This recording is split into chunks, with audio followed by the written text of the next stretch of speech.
Hello guys, তো সকালবেলা ঘুম থেকে উঠে খাওয়ার পর টেন্ট ফেন্ট গুছিয়ে তারপরে এখানে এসে ব্যাগটাকে বাগানো হচ্ছে।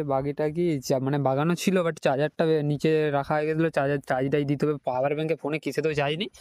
তো দোকানে বা হোটেলে যে চার্জটা দিয়ে তারপরে আবার ঘুরতে বেরোবো। তো চলো দেখা যাক এরপর কি হয়। এখনো তো বহু জায়গা আছে, পুরুলিয়ায় বহু জায়গা আছে। এই আশেপাশে আমরা তো শুধু আপার ড্যামটা কালকে গেছিলাম, আর কোথাও যেতে পারিনি, সন্ধ্যা হয়ে গেছিলো। তা চলো।